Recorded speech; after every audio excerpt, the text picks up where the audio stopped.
In 2001, the United States military and NASA were supposed to be the most secure organizations on the planet. This was a time of heightened global tension, a period where billions of dollars were being poured into digital infrastructure to ensure that absolutely no one could peek behind the curtain of the world's superpower. But while the Pentagon was busy building walls, a 35-year-old unemployed systems administrator in London named Gary McKinnon was sitting in his girlfriend's aunt's house, drinking tea, and systematically dismantling that illusion with a dial-up modem and a cheap computer. He wasn't looking for bank codes. He wasn't trying to sell secrets to a foreign government.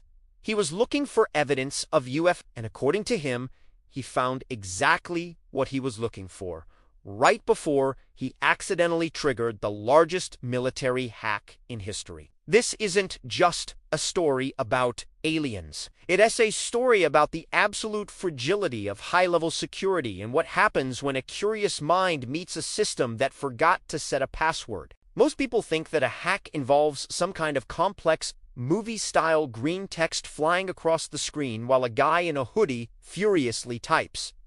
The reality is much more cynical. In the early 2000s, the digital frontier was a mess of lazy configurations and administrative oversights. Gary McKinnon, known by the handle Solo, didn't use some sophisticated billion-dollar zero-day exploit. He didn't use social engineering or a complex phishing campaign.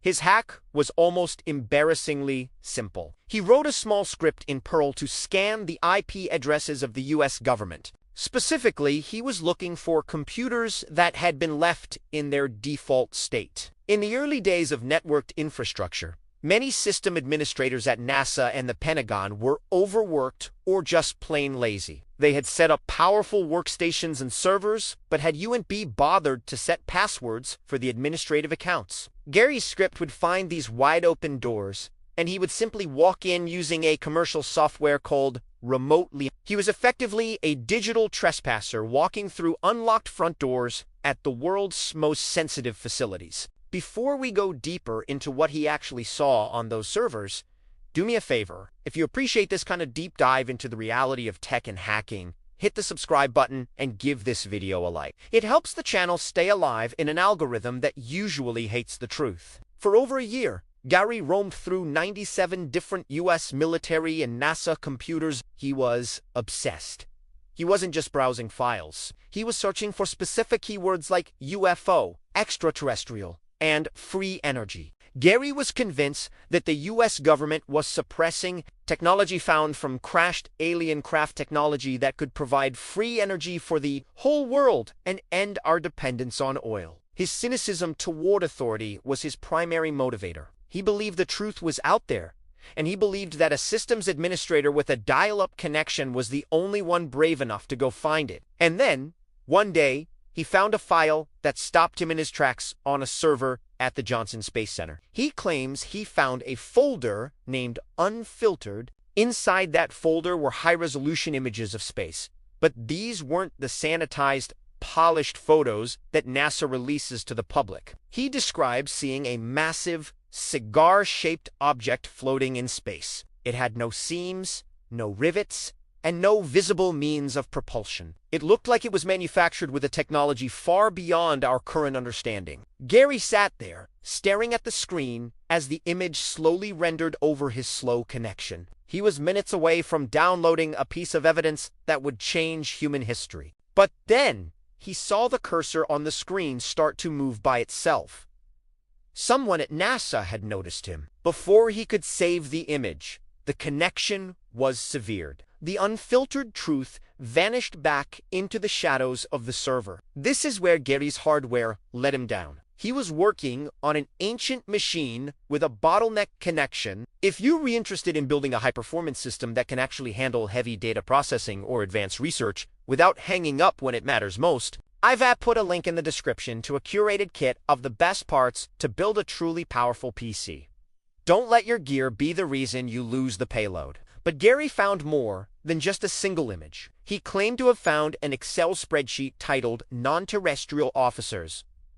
This wasn't a list of astronauts or pilots. It was a list of names and ranks of individuals who did not appear in any official military registry. He also found records of fleet-to-fleet transfers between ships that don't exist in the U.S. Navy. Gary's conclusion was immediate and radical. The United States has a secret space fleet manned by officers who don't live on Earth. To a cynical mind, this was the smoking gun. It suggested that while we were arguing about fossil fuels and 3G networks, a shadow government was already colonizing the stars. The tragedy of the solo hack is that Gary was so focused on looking that he forgot to be a proper data thief. He didn't have the bandwidth, and he didn't have a sophisticated way to exfiltrate large amounts of data without being caught. He was a tourist in a fortress, and he left with nothing but memories. In the world of cybersecurity, the only thing that matters is the log and the payload. Gary had neither. What he did have, however, was the undivided attention of the U.S. Department of Justice. After he was caught, the U.S. government didn't treat him like a curious tinkerer. They treated him like a terrorist. They claimed he had caused nearly $1 million in damages by deleting critical files and shutting down the military District of Columbia network for 24 hours. Gary denied deleting anything, claiming he was just a bumbling hacker who had accidentally messed up some settings while trying to hide his trail. The U.S. didn't care about his intentions. They wanted him extradited. They wanted him to face 70 years in a federal prison. For the next 10 years, Gary McKinnon became the center of a massive legal battle between the UK and the US.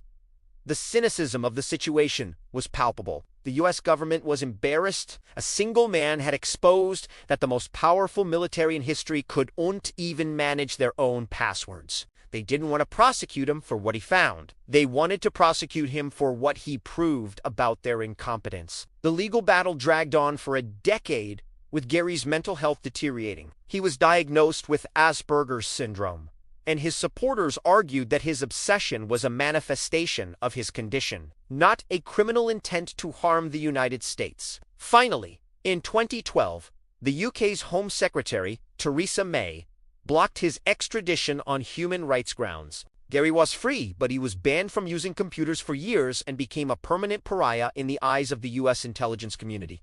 So, what did Gary McKinnon actually see? Was it a secret space fleet?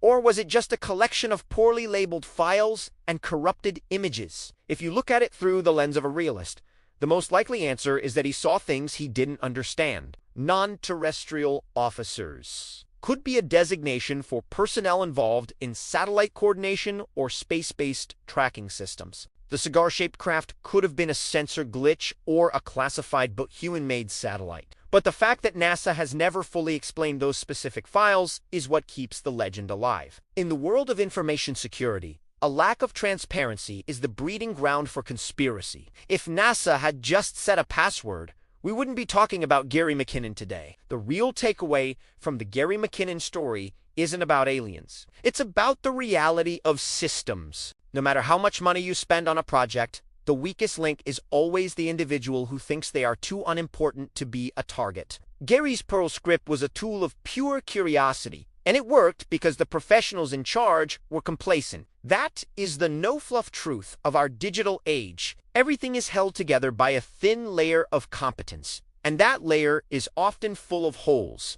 Gary McKinnon was just the guy who decided to poke his finger through one of those holes and see what was on the other side. The digital world is expanding, and the need for people who truly understand how to secure and how to test these systems is at an all-time high. Curiosity without skill is just a hobby, and as Gary found out, it can be a very dangerous one. If he had been a more disciplined professional, he might have been able to provide the world with the evidence he claimed to see. He might have known how to cover his tracks better, how to automate data exfiltration, and how to protect his identity. He had the passion, but he was limited by his tools and his lack of a structured approach. The legend of Solo is a warning and an inspiration. It is a warning to those who manage systems that security through obscurity is a lie. And it is an inspiration to those who believe that one person with a keyboard can challenge the most powerful entities in the world. The truth is out there, but it's hidden behind layers of code, permissions, and encryption. If you want to find it,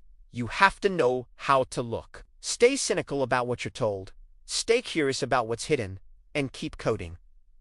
The world is full of unlocked doors. You just have to know which P's to scan. If you're serious about taking your setup to the next level so you can handle the heavy lifting of modern tech, check that link in the description for the PC kit. It's the same level of hardware I'd use to avoid the bottlenecks Gary faced. Thanks for watching.